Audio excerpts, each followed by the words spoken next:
আজকে আমরা দেখতে চলেছি কিভাবে এমএস ওয়ার্ডে একটি পার্সোনাল ইনফরমেশনকে আমরা বারকোডে তৈরি করতে পারি। ফার্স্টে আমরা আমাদের এখানে ইনফরমেশনটি এবং কিউআর কোডটি এখান থেকে রিমুভ করে দিই এবং এটাকে আমরা কিভাবে তৈরি করেছি চলুন আপনাদেরকে ধাপে ধাপে দেখাই। তো ফার্স্টে আমরা এখানে আমাদের ইনফরমেশনগুলো দিয়ে নেব। Name, father's name, mother's name অথবা আপনাদের যে ডিটেলসগুলো প্রয়োজনীয় সেই ডিটেলসগুলো এখানে দিয়ে নেবেন। তো আমি আমার মতন করে দিয়ে নিচ্ছি, আপনারা আপনাদের মতন করে দিয়ে নেবেন।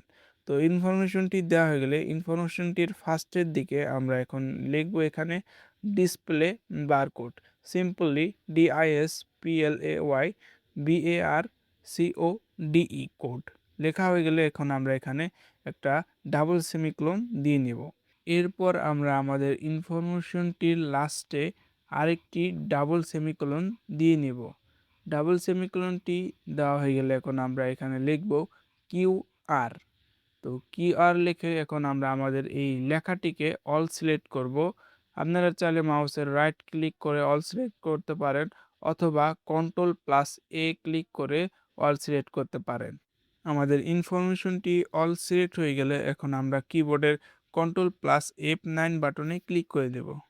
Ctrl+F9 ক্লিক করার সাথে সাথে আমরা দেখতে পারবো আমাদের যে ইনফরমেশনটি আছে ইনফরমেশনটির ফার্স্টে এবং লাস্টে একটা সেকেন্ড ব্র্যাকেট চলে এসেছে। এখন আমরা লেখাটিকে আবারও অল সিলেক্ট করে দেব।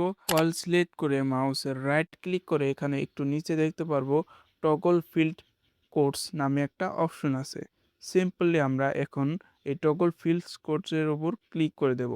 ক্লিক করার সাথে সাথে দেখতে পারবো আমাদের ইনফরমেশনটি এখানে বারকোডে রূপান্তর হয়ে গেছে। তো চলুন এখন আমরা আমাদের মোবাইল দিয়ে এই বারকোডটি স্ক্যান করে দেখি আমাদের ইনফরমেশন সঠিকভাবে দেখায় নাকি। তো অলরেডি আমরা আমাদের মোবাইল দিয়ে এই বারকোডটি স্ক্যান করেছি।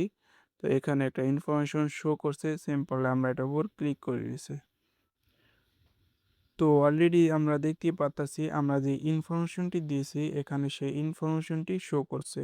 তো এই ছিল আমাদের আজকের ভিডিও। সকলেই ভালো থাকবেন, সুস্থ থাকবেন। আর সর্বশেষ একটাই কথা, বাঁচবো আর কতদিন? চলুন নামাজ পড়ি প্রতিদিন।